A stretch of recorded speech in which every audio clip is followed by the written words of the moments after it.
The Shadowlands Express. The train. I can't say why I was chosen to ride the Shadowlands Express.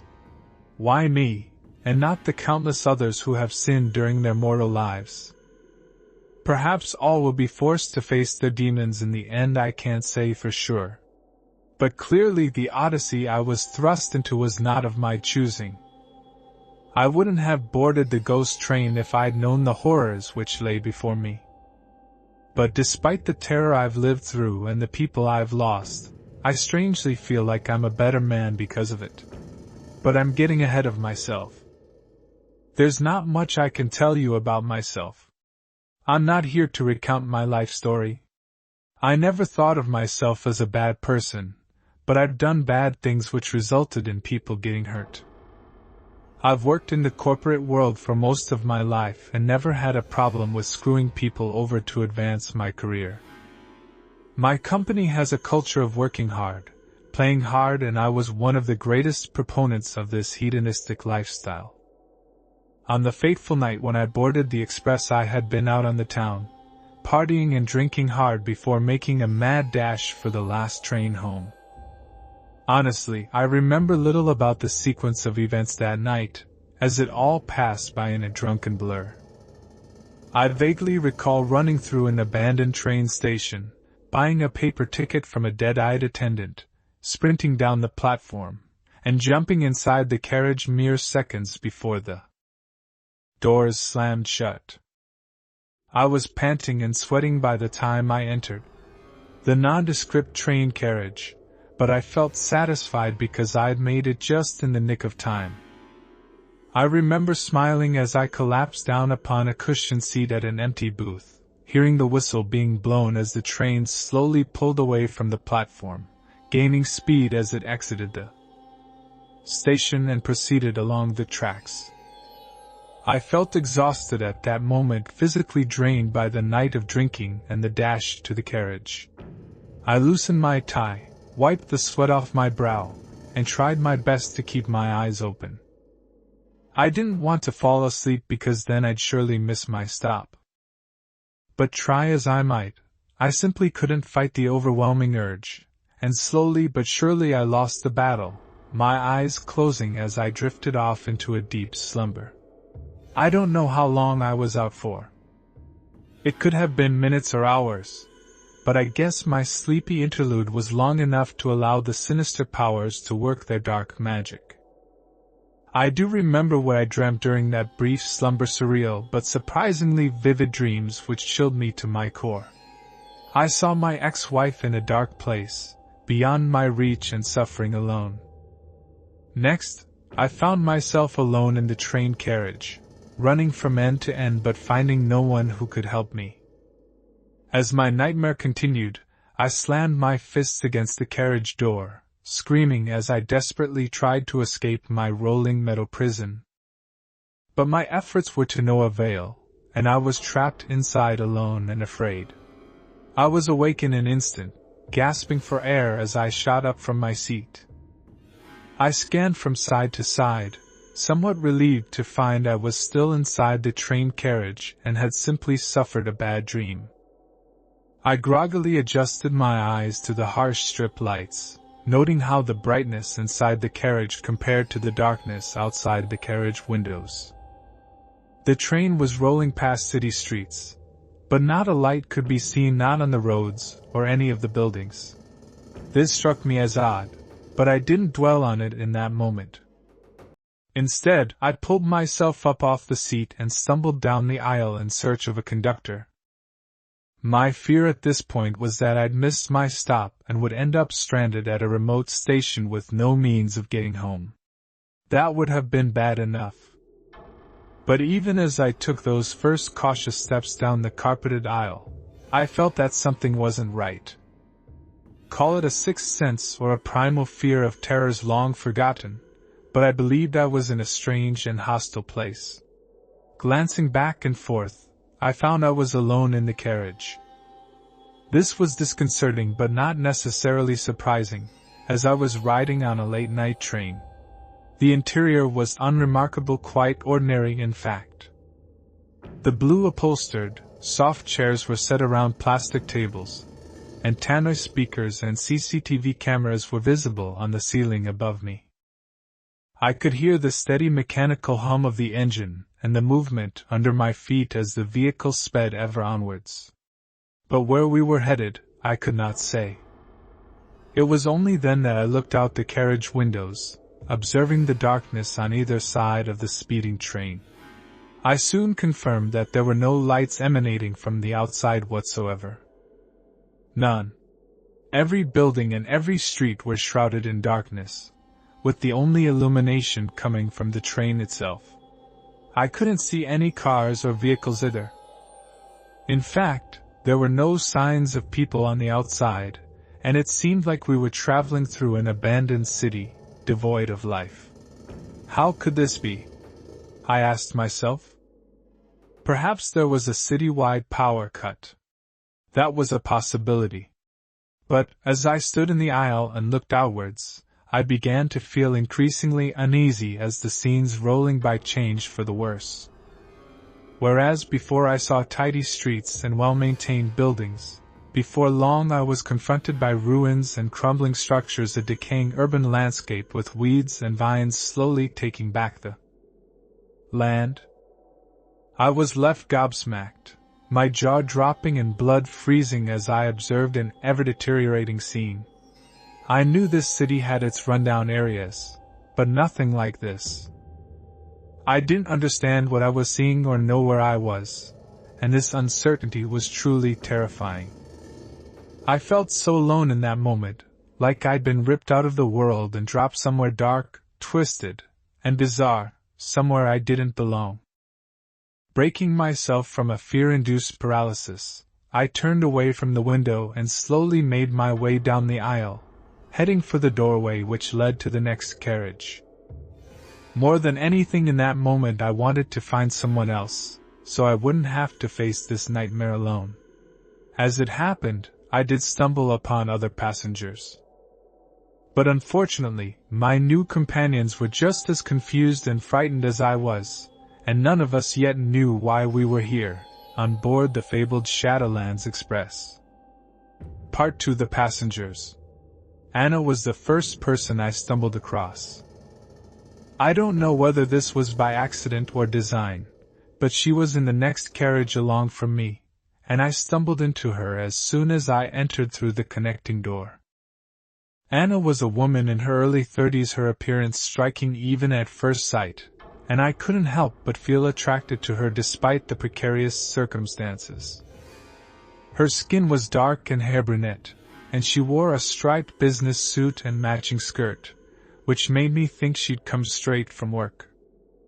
I noted how her mascara had run like she's been crying, and her deep brown eyes were filled with passion but also fear, as she jumped up from her seat and glared at me with suspicion.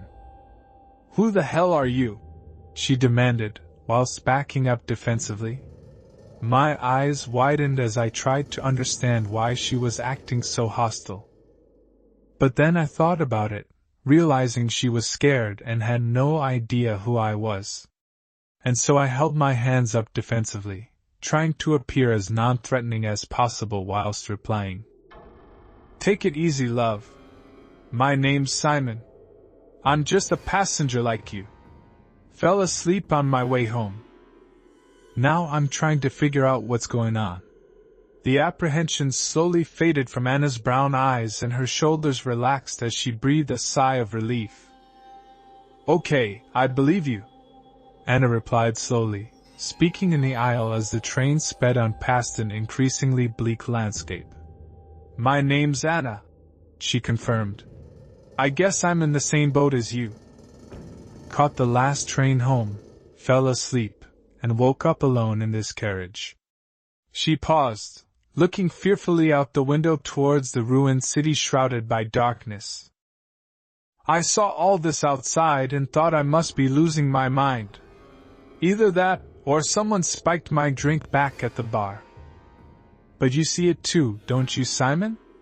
She looked at me hopefully, clearly wanting some validation.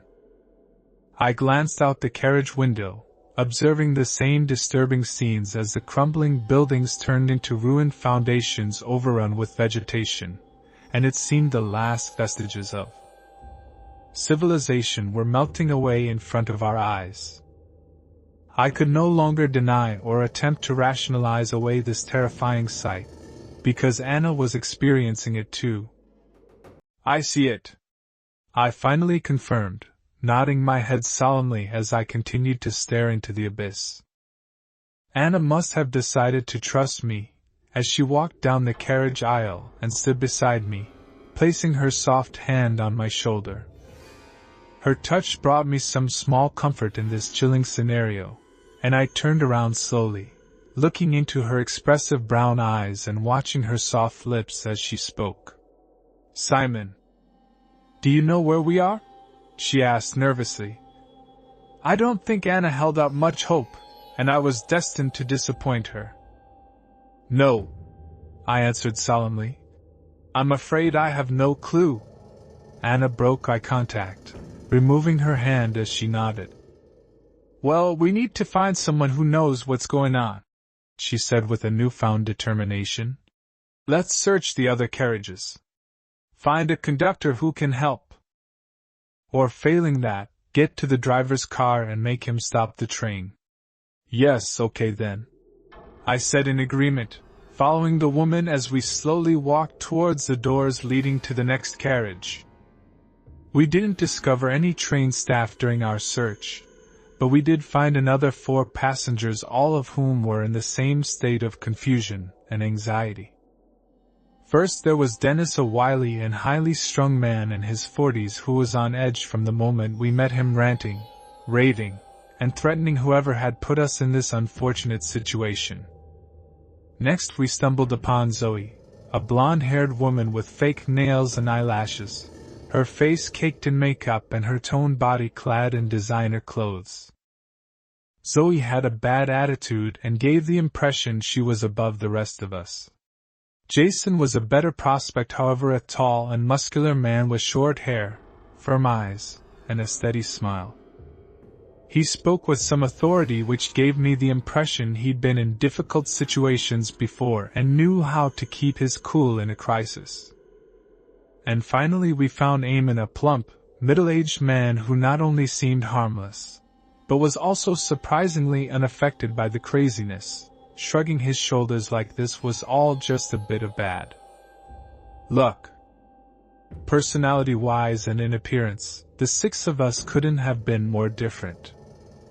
But we were all thrust into this living hell together, and none of us had the slightest idea where we were or why we were here. We didn't find any staff members and couldn't get an answer from the driver's car, the door to which was firmly locked. Our phones were of no use either. Unsurprisingly, not one of us had a signal, and the train didn't have Wi-Fi. We walked the train carriages from end to end, trying to find something, anything which could help. The emergency lever was no use. We pulled it, but the train kept speeding on. Next, Dennis got the idea of using the glass breaker hammer. He promptly obtained the hammer, poising it against the window ready to smash the safety glass, even though we told him it was pointless, as the train was still traveling at considerable speed. Dennis wouldn't listen to us, however. But before he could strike the blow, we were all startled by a disembodied voice calling out to us through the carriage speakers. "Please, sir, I must insist you put the hammer down. Petty vandalism will not be tolerated."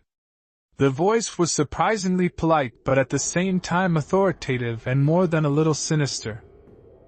I don't think any of us knew what to think, but the mysterious voice captured our full attention, and even Dennis lowered the hammer and turned his head in astonishment. Part 3: The Conductor. We all looked up at the tannoy, all frozen in shock as we waited for the voice to speak again. "Now, sir, please set the hammer down on the table. There's a good chap."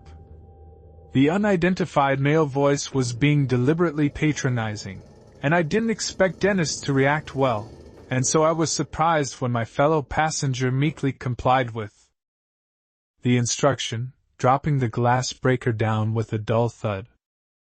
A tense moment of silence followed before Zoe spoke out. "Who the hell are you?" she demanded.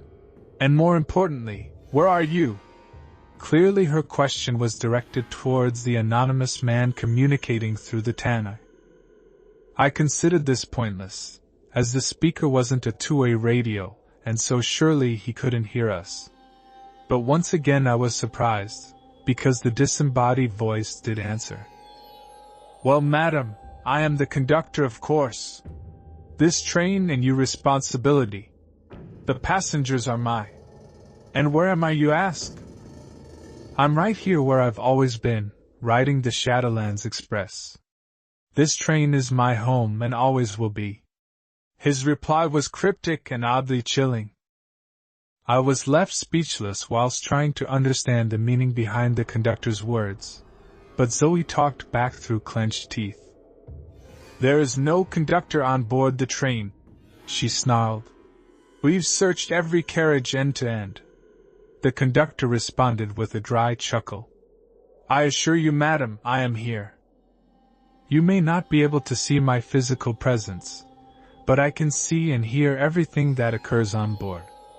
A cold chill went up my spine upon hearing those words. I think Zoe had a similar feeling, as her eyes widened in shock before she looked down at her expensive heeled shoes.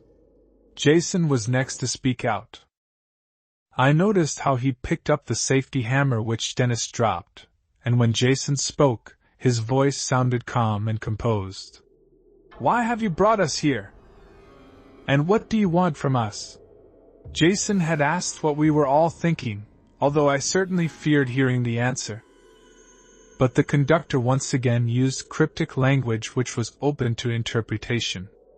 "Good sir, I have not brought you here. You all boarded this train voluntarily. If you'd paid attention to the signs, you would have realized this wasn't a conventional service. But let me say this, every one of you is here for a reason. The thing is, mate," Jason interjected, "we all just want to go home." He was right, of course, but somehow I doubted it would be that simple. There seemed to be some regret in the conductor's voice when he replied.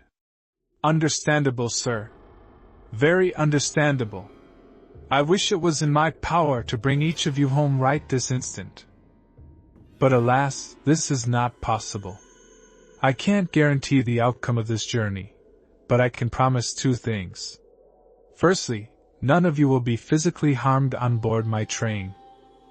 In these carriages you are safe. Secondly, there is a path home for each and every one of you. But the journey will be long and arduous, and all passengers will be tested." He let that statement hang in the air as the six of us shared a worried look. The fear inside that tight train carriage was palpable, and even Jason seemed uneasy. None of us really understood what was happening, but we all sensed a great danger. The disembodied conductor was the only one with any answers, but he wasn't willing to provide them, at least not yet. Instead, he signed off for the night. "I suggest you all try to get some rest," the conductor suggested. "We have a long way to go and many challenges to face. You are free to move between the carriages, but please do not attempt to exit the train. This is not physically possible and may result in injury or even death. I would also advise you not to look out the windows for prolonged periods. You will likely be disturbed by what you see out there. But of course, this is your choice. I think that's all for now. I will speak with you again tomorrow and provide details of your first test. Good night all."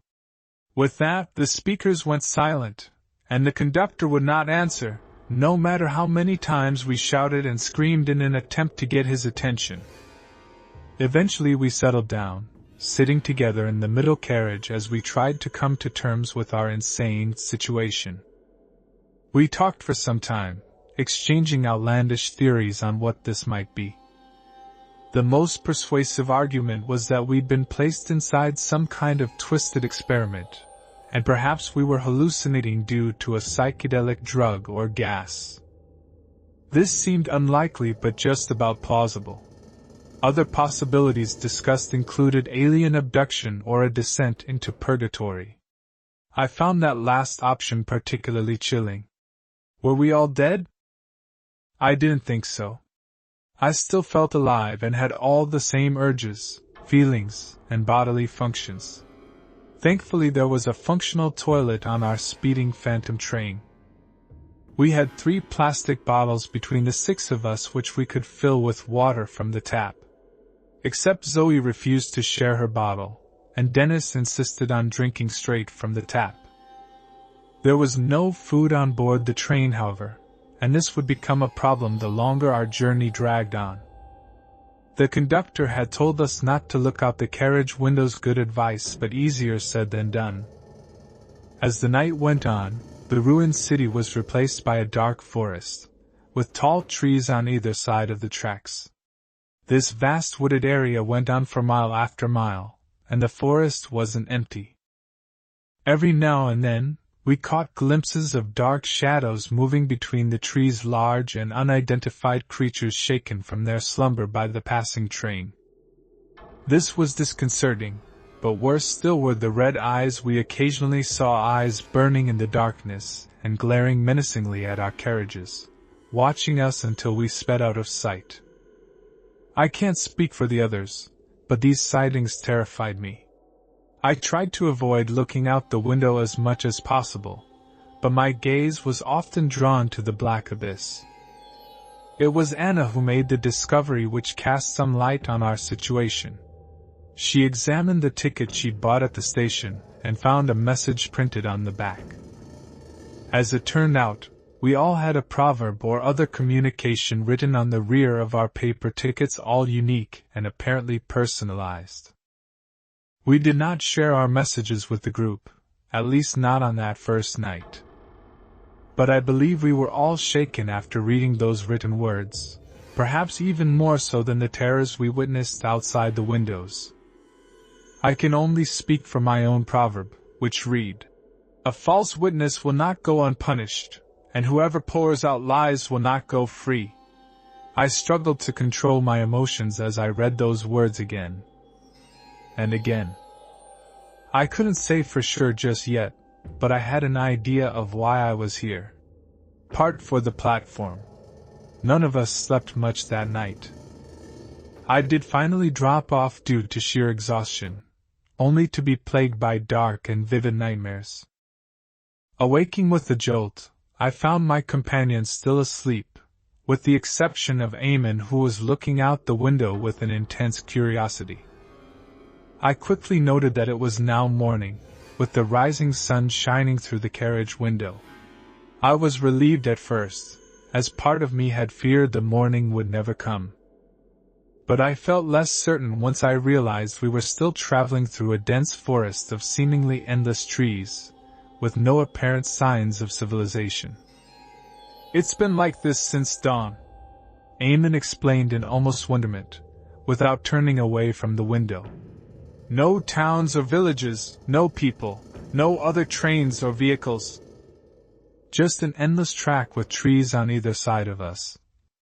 He paused briefly to let those words and their terrifying implications sink in. "By my reckoning, we've been traveling for between 8 to 9 hours at a constant speed of 50 to 55 miles per hour.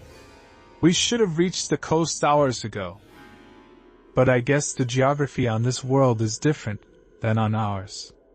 I felt a sickness rising from the pit of my stomach, my eyes widening as I stared at Omen in disbelief before turning towards the glass and staring out into the abyss.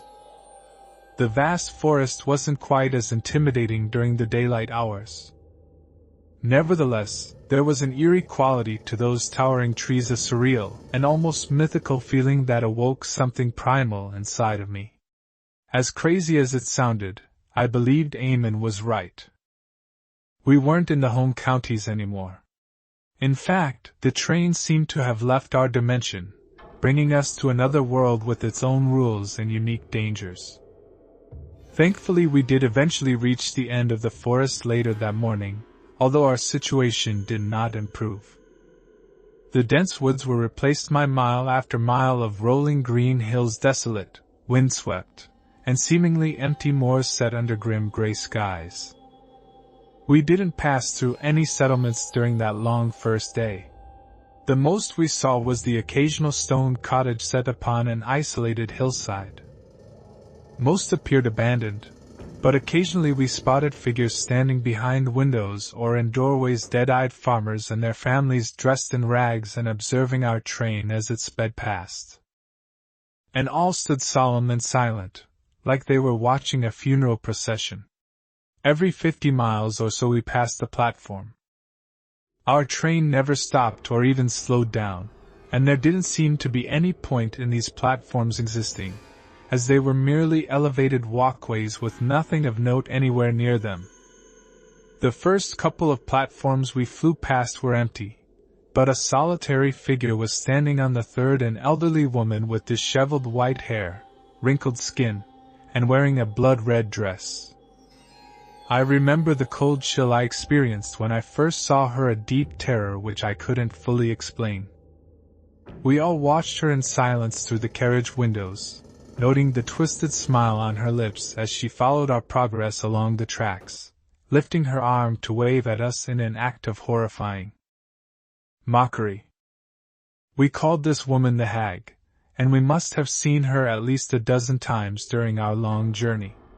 The Hag always stood alone on the platform and watched our train roll by.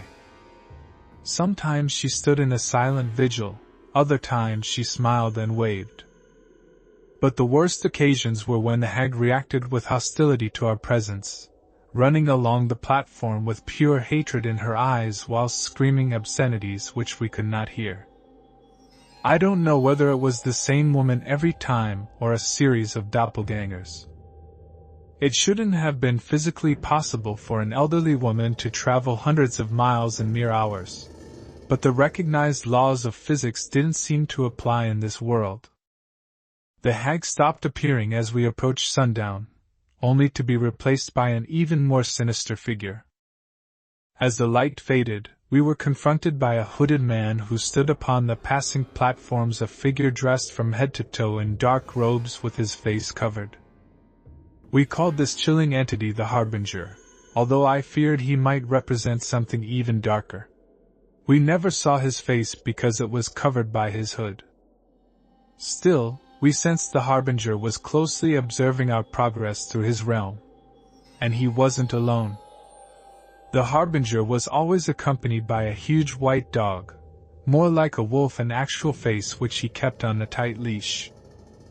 While the Harbinger always remained still and silent, his mud barked manically at the train struggling against the chain, her eyes burning with hatred and hunger, and with a maw filled with razor-sharp fangs. That day was filled with terror and paranoia, as my fellow passengers and I were pushed close to breaking point. I don't recall all the conversations we had in between those terrifying interludes. We tried to make plans but could find no solutions. There was some talk of our lives back home, about families, friends, pets, hobbies, and jobs. About what we missed and wanted to get back to, although some were more willing to share personal details than others. I saw the best and worst of my companions in those long hours.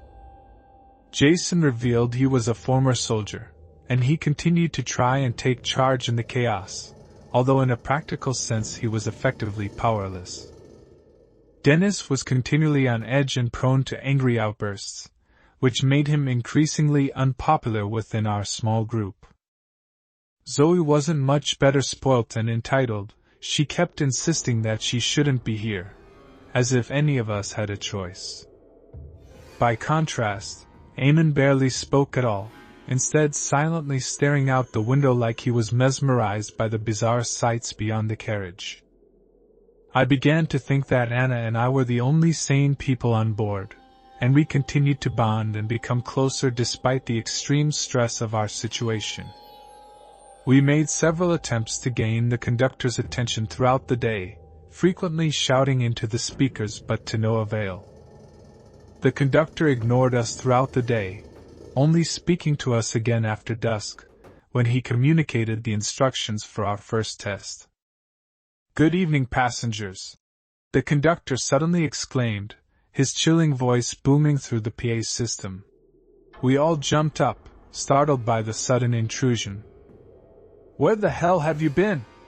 Dennis snarled angrily. But the conductor simply ignored him, continuing in what seemed to be a pre-prepared script. "We will soon be arriving at our first stop. Your instructions are simple but must be followed to the letter.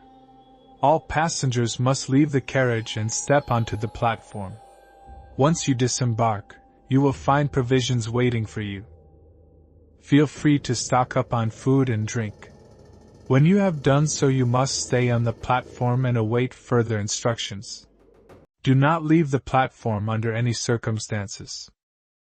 I hope this is clear, and I look forward to welcoming you back on the carriage once this business is settled. Good luck." That was it, the message in full. And the conductor wouldn't answer our frantic demands for further information.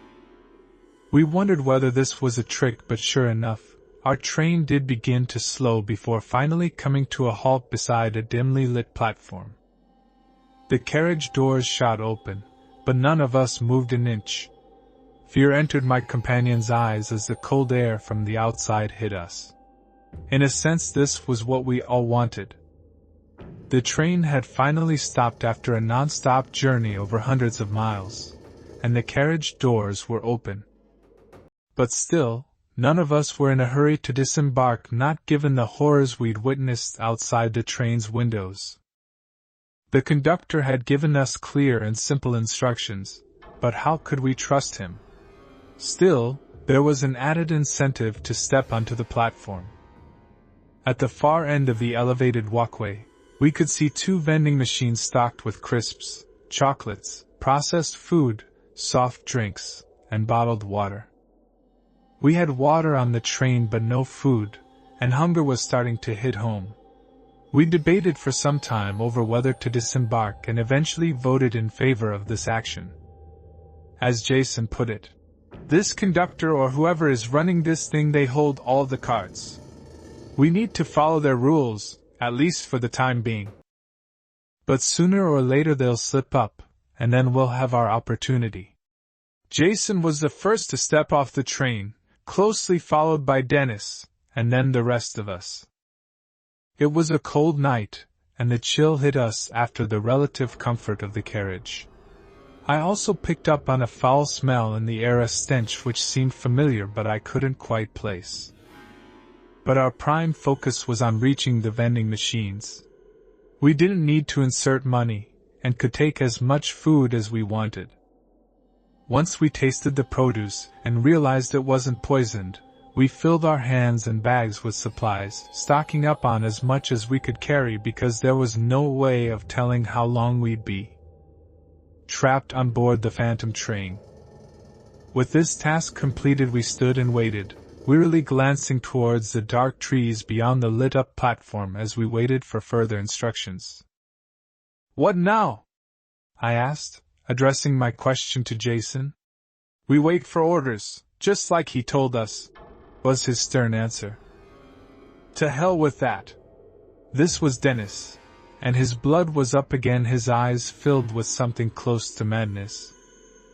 "You need to calm down, mate," Jason said firmly, whilst looking Dennis square in the eye. But it was to no avail. "I won't calm down." "No fucking way," Dennis screamed. "You people are all nuts." "You want to let that voice tell you what to do?" "Not me, mate. I'm stepping off and going home." "No, Dennis," Anna cried in distress. "We don't know what's out there." But Dennis simply scoffed dismissively. "I'll take my chances." "No way I'm getting back on that fucking train." I moved towards Dennis, intending to physically restrain him if necessary. But Jason stopped me from doing so, placing a firm hand on my shoulder and shaking his head in the negative. A moment later and Dennis was off the end of the platform and sprinting into the forest. But he didn't make it far. We didn't witness our companion's grisly death. Thankfully, it was too dark to see.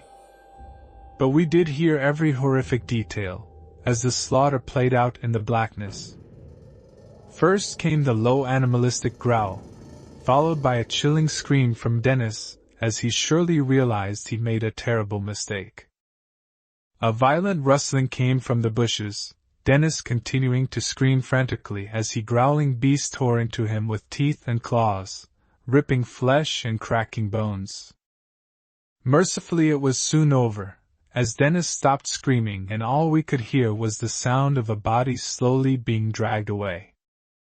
"Oh my God!" Zoe exclaimed, with tears of terror rolling down her cheeks.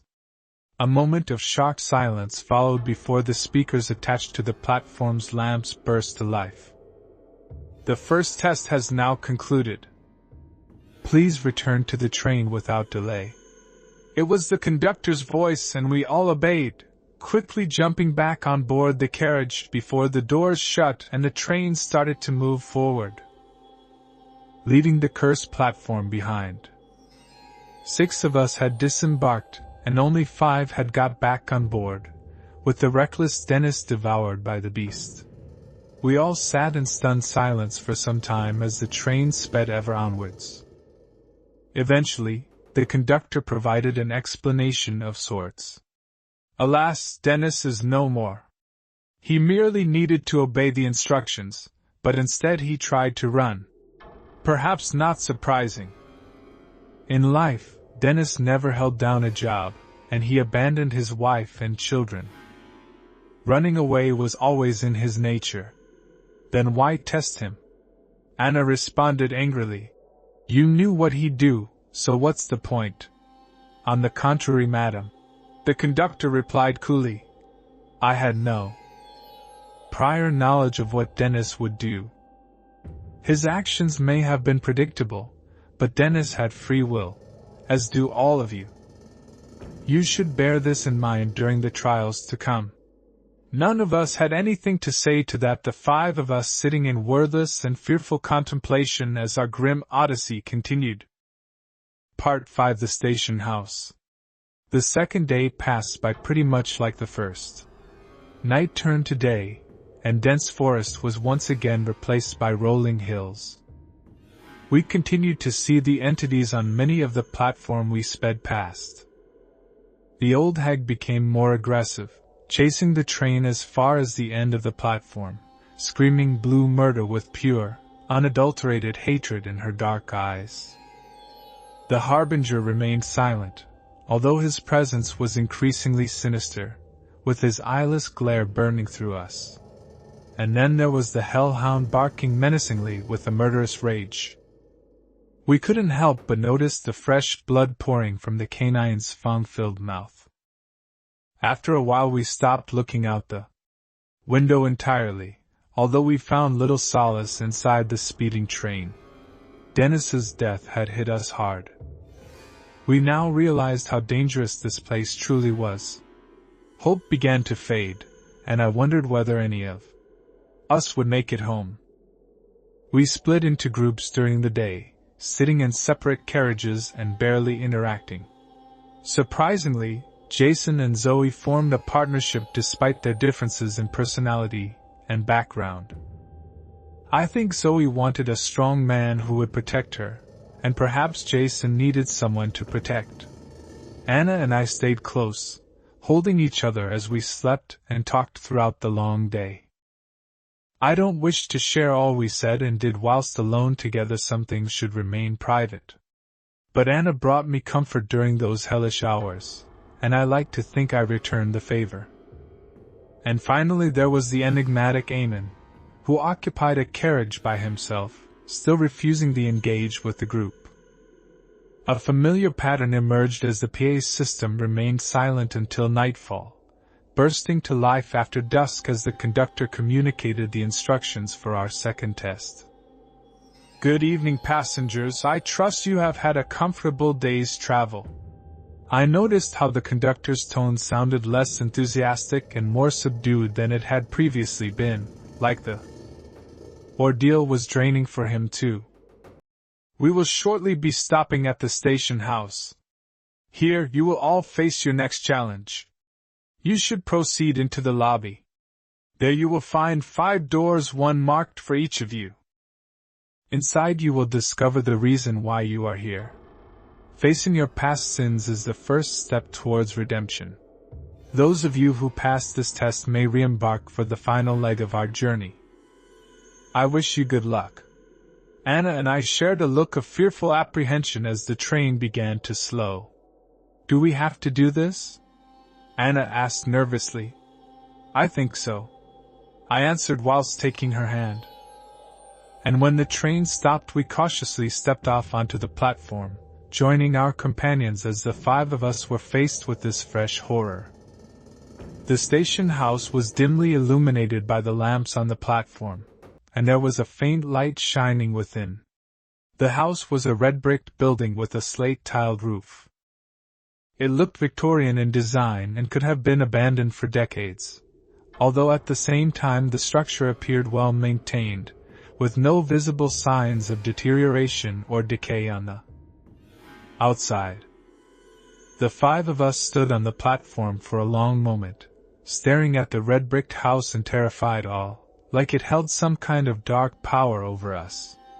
I think we all knew we had to step inside. It seemed there was no other choice. Still, I feared what we'd encounter on the other side of those ominous walls.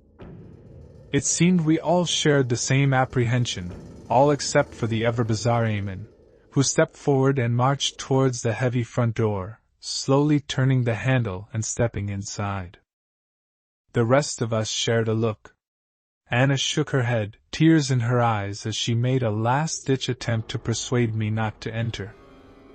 Perhaps she was right, but in that moment I felt I needed to be strong for us both, so I took her hand, and we marched forward towards the open door. Jason and Zoe followed in our tracks, and soon all 5 of us were inside the lobby.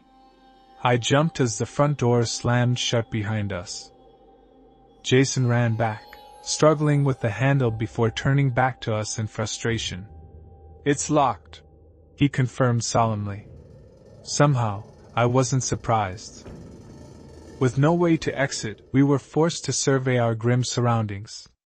The station house appeared larger on the inside than it looked on the outside. I couldn't say whether this was an optical illusion or the result of black magic.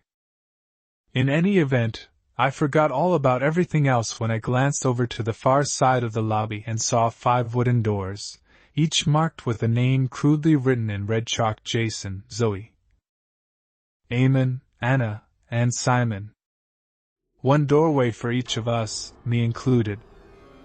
It was the strangest thing, because in that moment none of us said a word, and not one of us fought the unnatural urge to walk towards our assigned doors and face whatever lay within. I looked to Anna as we walked side by side, but she didn't meet my eye, and perhaps she no longer needed me. My hand shook as I reached for the handle, slowly sliding the door open and stepping inside. I can't say exactly what my 4 companions experienced inside their own rooms, although I can hazard a guess based on the dark revelations that were later confessed. All I can describe is my own experience, a descent into my personal hell as my worst moments flashed in front of my eyes.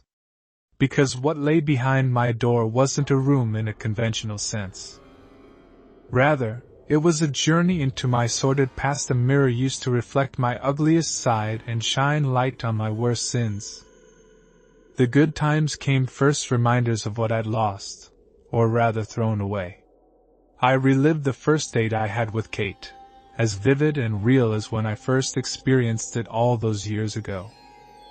More images flashed in front of my eyes, reigniting emotions I'd long since tried to bury. The first time we made love, our wedding day, how beautiful she looked whilst walking down the aisle in her stunning white dress.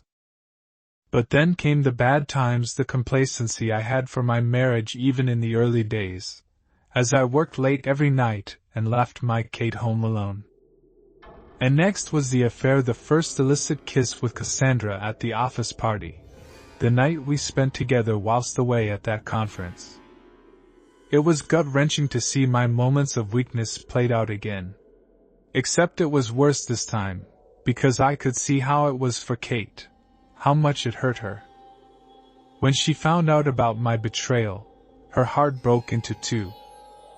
Kate broke down after the divorce, and I saw it all inside that hellish room: the excessive drinking, the suicide attempt, and finally the forced stay in a psychiatric hospital. Back in the real world I didn't go to see her, not even once. But now I saw it all: Kate sitting alone in a locked room, heavily medicated, her skin pale, and her eyes devoid of passion or hope. She was a shell of her former self, and all because of what I'd done. I felt physically sick by the time it was over, stumbling out of the room and back into the lobby. Judging by the shaken looks on the faces of my companions, I guessed we'd all had to face our personal demons in those damn rooms. But there was one person missing. Zoe hadn't exited her room and her door was still shut. As if on cue, we heard a high-pitched scream emanating from the other side of the door, as Zoe desperately cried out for help. Jason jumped into action, slamming his shoulder against the locked door with all his might. Anna and I joined in, and somehow we broke inside. But what we witnessed in that room was horrifying. Set against the far wall was what I can only describe as a portal, a swirling vortex of crimson red, burning fiercely and leading to God knows where. A hideous arm extended from the vortex, a black appendage with sharp claws which held a tight grip on its victim. And of course, the victim was Zoe. The woman was down on the ground, her eyes filled with dread as she screamed for our help. Jason darted forward and reached out for her hand, but it was already too late. The claw dug deep into Zoe's exposed leg, pulling her rapidly towards the portal. I'll always remember the final look in the woman's eyes, the sheer, unadulterated terror, as she was dragged kicking and screaming into hell. It was all over before we could do a thing, as Zoe disappeared into the vortex and the portal promptly vanished into thin air, leaving us staring at a blank wall in an empty room, barely able to comprehend what we'd just witnessed. 5 minutes after the horror, and we were back on the train. What else could we do? I was almost broken by what we'd experienced in that damned station house. I believe my companions felt the same, or at least Jason and Anna did. We sat together in the middle carriage, remaining silent as the train slowly pulled away from the platform before gaining speed. A tense moment passed before the tannoy sounded and the conductor spoke. 5 entered and only 4 passengers returned. A shame, but perhaps not unexpected. Jason's face screwed up with raw anger as he jumped up off his seat and removed a concealed weapon from his jacket pocket. "You fucking bastard!" he cried, directing his fury towards the carriage speaker. "You sent her to die!" Before we could stop him, Jason used the safety hammer to strike the speaker, smashing it to pieces in an act of vandalism born through grief and frustration. But this action proved entirely futile, because the invisible conductor could still speak to us, his voice clear and composed as he answered this aggression. "Please, sir. I am a tolerant man, but I have my limits." Jason stood defiant for a moment, but the anger soon faded from his red face, and he meekly sat back down whilst returning the hammer to his pocket. "Thank you, sir," the conductor said, as clearly he could see and hear everything. "Your grief for your friend is understandable. But, as I've already said, my role is simply to facilitate your journey. I am not responsible for whatever happens beyond the carriage doors." "But why Zoe?" Anna asked emotionally. "We all went into the rooms," but the rest of us walked away. Why was she taken? The answer is quite simple. The conductor responded. All of you were confronted by your past sins, and the four of you shared genuine guilt, shame, and remorse over your actions. But not Zoe. She married an old and wealthy man she didn't love, waited until he died so she could claim his fortune. But in the end she could not acknowledge her wrongdoing, and that's why Zoe failed the test. None of us had a word to say after that. This outcome was madness as far as I was concerned. Sure, Zoe was a gold digger, and she'd done a shitty thing. But was her sin bad enough for her soul to be condemned? And what was the point of this insane odyssey anyway? Did any of us have a chance of making it home? Or would the sadists who ran this dark realm pick us off one by one? The conductor remained silent, and I doubted we'd get the answers we needed from him. But all of us had secrets, me included, and I thought now was the time for those difficult conversations. My throat was dry and my voice trembled, but I forced myself to speak the words. We all had visions in those rooms, visions of our past sins. I began whilst attempting to meet my companion's eyes. I'm not proud of what I relived back there, but I'm willing to tell my sordid tale. I think we all need to know why we're here. Knowledge is power, and sharing our pain might just help us get home. I looked to my companions and noted the initial horror which came over Jason and Anna, but eventually they accepted the wisdom behind my suggestion and reluctantly agreed to share their dirty laundry. Not so with Omen. He didn't respond at all to my suggestion, continuing to stare out the window as if he hadn't even heard me. Nevertheless, I decided to lead by example, recounting the shameful account of my affair and abandonment of my wife. I closely watched Anna's reaction once I finished my story. She didn't say anything, but I swore I could see the disgust in Anna's eyes and believed she'd lost respect for me. But as it happened, my female companion had her own dark secret to reveal. I was driving home from work on a Thursday night, she began, her voice monotone and eyes facing downwards. I was tired and distracted, sending a text instead of paying attention to the road. She sighed deeply before continuing, as tears returned to her brown eyes. I didn't see the red light and hit the other car head-on. I was lucky. My airbag deployed and I walked away from the crash with barely a scratch. The other driver was not so lucky. She was left paralyzed from the waist down and will spend the rest of her life in a wheelchair. The judge went easy on me, a suspended sentence and driving ban. I guess I got lucky again. Well, at least until now. She glanced up at me, her eyes red and bloodshot as she forced a nervous smile. I guess Anna wanted some reassurance, but I had nothing to say in that moment, and I broke off eye contact. Jason's account was next, his tough exterior cracking as he emotionally opened up. I was on my second tour in Helmand province, explained the troubled veteran. We got intelligence that a Taliban bomb maker was hiding in a local house, and so we executed a dawn raid. I headed to clear a bedroom upstairs. Saw some movement out of the corner of my eye and reacted on instinct, turning and shooting. It was only then that I realized what I'd done. He took a deep breath, mustering up the courage to finish his tragic tale. I killed a kid. A boy, maybe 11 or 12 years old. Unarmed and innocent child. I'll never forget the look in the mother's eyes as she cradled her boy's still warm body, the raw grief and the anger as she cursed me to hell. The OC made the incident go away.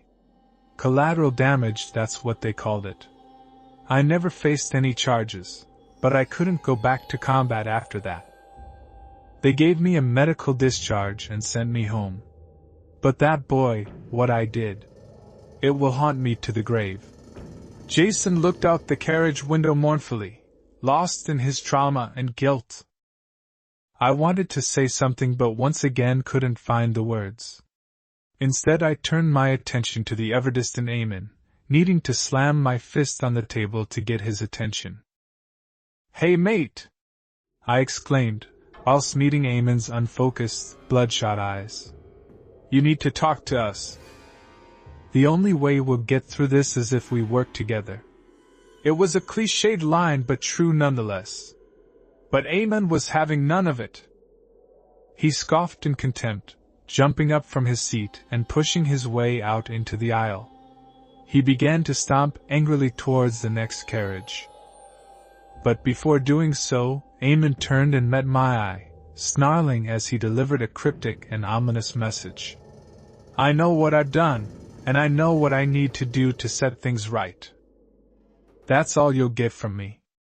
And with that, Omen barged out of the carriage, leaving the three of us sitting in mournful silence as our phantom train continued to speed through the darkened Hell's Cape. Part 6: The Dark City. It rained heavily all of the third day from dawn to dusk and into the long night before we reached our final destination. The bad weather only added to the misery of our increasingly grim situation.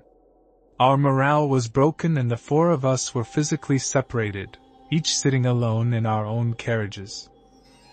Anna and I tried to reconnect after the revelations the night before but were unable to do so. Why was there suddenly a divide between us? I couldn't say for sure, but my guess was that we were both ashamed. In any event, day 3 was the worst yet. The hag did not appear during the daylight hours, and the platforms she previously occupied remained empty. Again, I don't know why she left us. Perhaps her purpose had been fulfilled, or maybe her warnings had fallen on deaf ears. The Harbinger was still there, however, his black robe somehow shielding him from the torrential rain as his soaked dog barked by his side. The dark entity seemed more prominent and intimidating on the third day, and I feared he would play a central role in our ultimate fate. The guilt, the constant rain, and the chilling visions would have been bad enough, but the train decided to introduce a terrifying new element to the mix.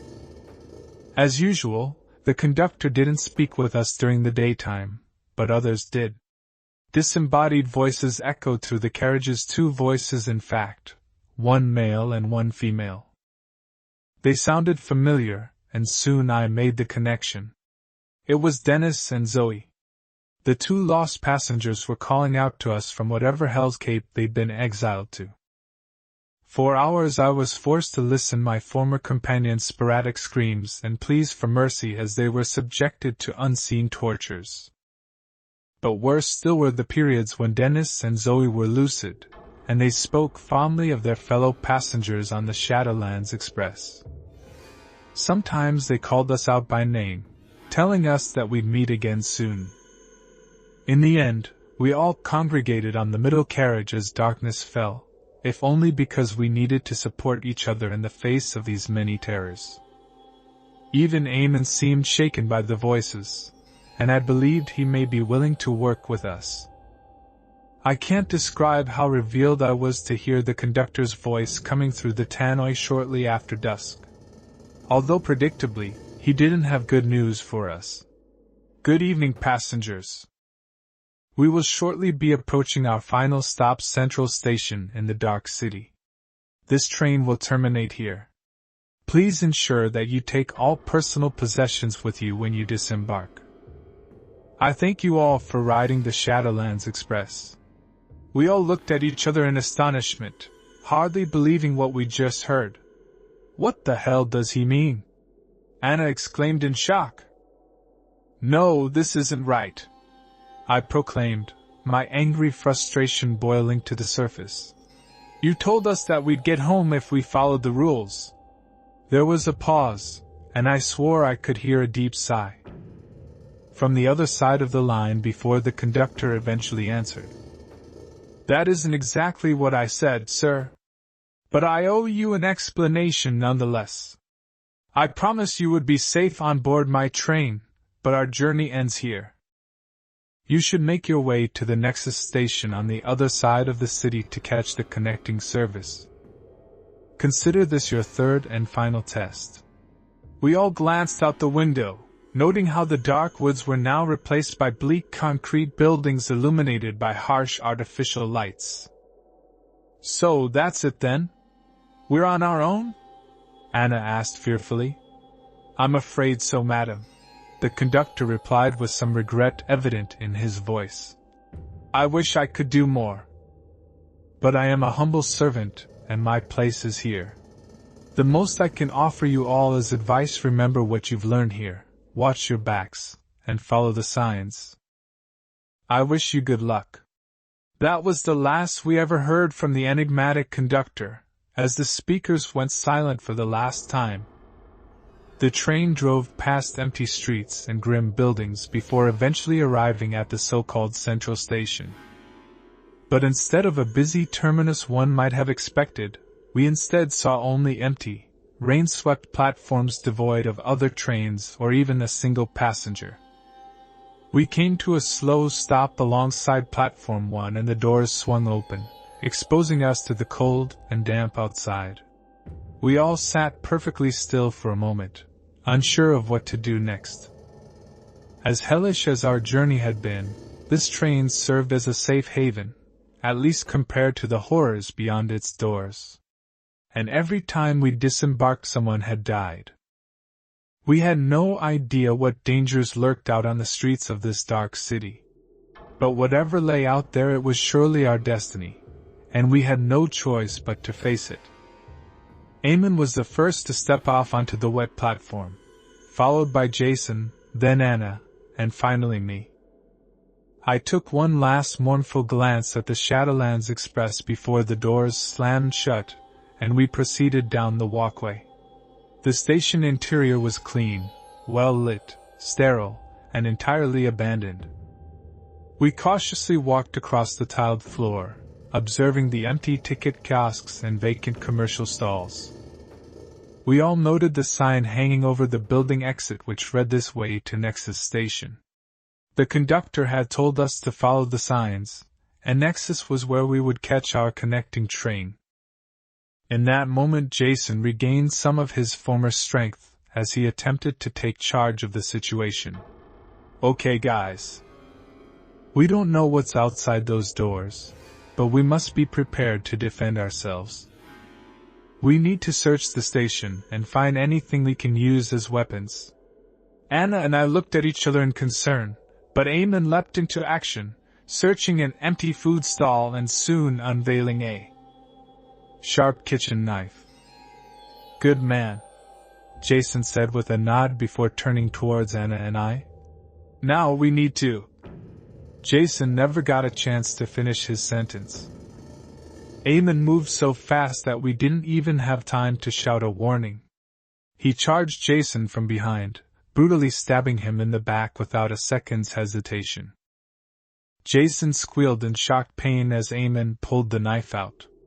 The ex-soldier swung around, grabbing Omen by the throat in an attempt to throttle him. But Omen stabbed Jason again and again in the stomach and chest, spilling his blood on the white tiles. Jason looked to us with shock and pain in his pale face as he collapsed and died on the blood-soaked floor. "What the fuck have you done?" Anna screamed. Omen looked up with a wild fury in his dark eyes and the bloodied knife still in his left hand. "I told you last night," he spat. "I know what I have to do to set things right. I've known from the very start. It said so on my ticket. Slay every sinner, and you will walk free." With that, the killer stepped over Jason's body and marched towards us with murderous intent. I could see there was no reasoning with Omen. He'd lost his mind and would kill again without hesitation. And so I did the only thing I could think of in that moment. I grabbed hold of Anna's hand and we ran together, sprinting out the station exit and onto the rain-swept streets. Anna and I took in little of the dark city as we sprinted down the pavements with the heavy rain falling on our heads and the psychotic Omen in hot pursuit. Still, I suspect there was little we'd wish to see. The city was grim and austere to an almost absurd extent, consisting largely of ugly tower blocks and empty storefronts, with every building constructed in the brutalist style. There were no monuments, parks, or even trees, nothing that would give this anonymous conurbation even a shred of identity. And the city was virtually but perhaps not entirely abandoned. There were no pedestrians or vehicles on the streets, but occasionally we spotted the dark silhouettes of anonymous figures standing in upper windows and glaring down upon us. We had no knowledge of the city's geography or even its size. But the signs were clear and constant, and so we were directed towards Nexus Station during our mad dash through puddles and gutters. We dared not stop, because Omen was surely on our tail, just waiting for his opportunity to strike. Part 7: The Return Ticket. I don't know how long we ran through those dark, rain-swept streets, following the signposts with a slim hope of salvation. We might have covered miles in our mad dash, always fearing what lay behind each corner. I had the distinct feeling that Omen wasn't the only one hunting us. Both Anna and I both experienced elation when we sprinted down a lonely back street and saw the promised train station before us, its entrance clearly marked with a sign reading Nexus. We were so close, but of course salvation wasn't so easy. Anna slipped in a puddle and I leaned over to assist her. We hadn't seen or heard Omen for some time, and hoped we'd lost him in the dark city's maze-like streets. But he was right on our tail, biding his time before launching his attack. I saw him charging through the rain, a crazed look in his eyes as he screamed like a berserker and raised his knife to strike. Anna was still down and vulnerable, and so I had to act. I blocked Omen's path, hoping I could overpower him and force the knife from his hand. But Omen collided with my body with a great force, knocking me down onto the wet pavement. He stood over me with the knife in hand, ready to plunge the blade into my chest. I doubt I could have stopped him, but thankfully Anna intervened. She pushed the attacker back and tried to grab his knife, but instead Omen slashed her across the stomach. Anna screamed, her eyes filling with shock and pain as her blood fell to the pavement and was washed into the gutter. She was hurt but had bought me time, and so I pulled myself up and struck out at Omen, punching him hard in the face. Omen squealed as he stumbled backwards, blood pouring from his nose. He was hurt but not down, and now the killer had a reason to be angry. I watched fearfully as Omen's eyes narrowed and he tightened his grip on the knife's handle. He made to launch another murderous attack but never got the chance. I saw a blur of movement in the corner of my eye, a white beast tearing across the street in a lightning assault. Omen had no time to react before the hellhound hit him from behind, knocking him to the pavement before biting deep into his exposed neck. Omen screamed, squirmed, and fought, but to no avail as the beast tore his throat out and spilled his blood on the roadside where it was swept into the gutters by the rainwater. I spotted Omen's discarded knife and reached down to grab it. Then I went to Anna's aid whilst the hound finished off its prey. As I helped the wounded Anna to her feet, I looked past the bloody scene and saw the harbinger standing at the far end of the street, his black robes somehow dry despite the heavy rain, and his piercing, eyeless gaze focused upon us. The harbinger had sent his killer dog to finish Omen, but he surely hadn't done so to save us. I knew Anna and I would be next, and so I took my wounded companion's hand and we ran towards the sanctuary of Nexus Station. We made it inside, savoring the shelter from the relentless deluge. The kiosk was unattended, but I noticed 2 tickets sitting on the counter waiting for us.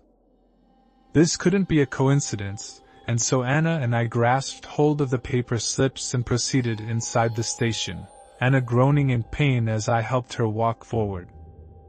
What we found were two platforms connected by an elevated footbridge. The closest platform already had a train waiting, its engine running and carriage doors open. Salvation was so close, but we heard a maniac barking just behind us. I glanced over my shoulder as we ran down the platform, seeing the hellhound charging towards us with Omen's fresh blood dripping from her fangs. We reached the carriage door, but the hound was right on top of us.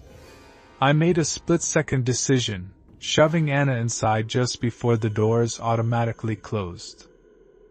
Anna cried out my name and slammed her bloodied hands on the carriage window, but I turned away from her to face my attacker. The hound jumped me, knocking me down to the platform whilst clawing at my chest.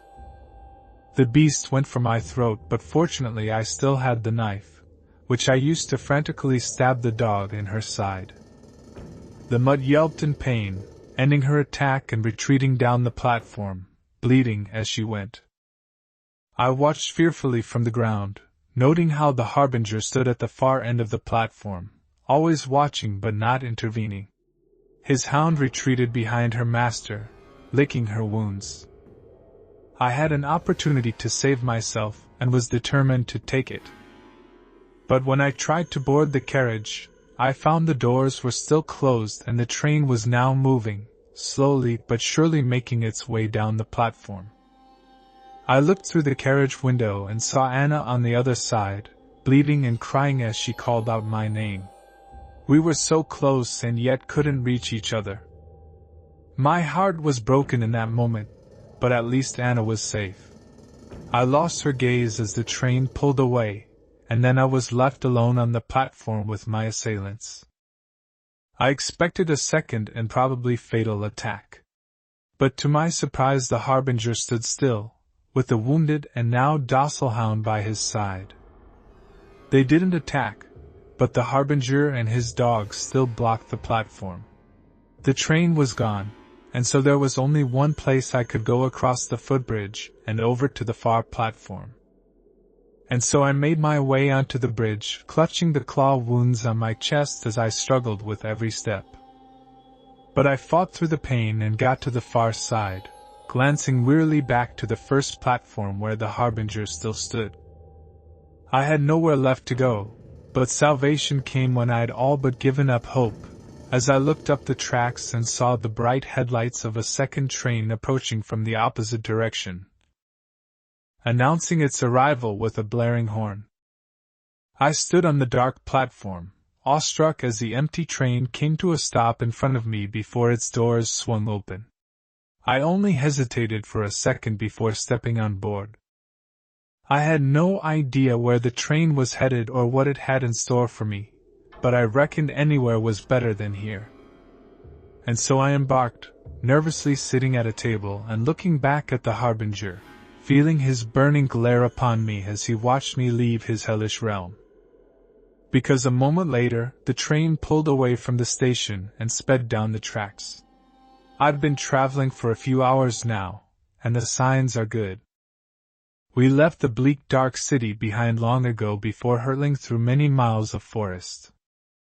But now I can see an actual city with cars, people, and all the signs of bustling civilization which I've missed so much over the last 3 days. I am hurt and almost broken, but I'm almost home. There are so many unanswered questions rattling around my head. Why was I chosen to ride? And more importantly, why had I survived when others hadn't? What was the Shadowlands Express? Who controlled it? And for what purpose? But one question takes prominence over all others. Where is Anna? Did her train take her home, or has she been transported somewhere else, to another hell beyond? I don't have the answers, not yet. But I won't rest until I'm reunited with Anna and I know she's safe.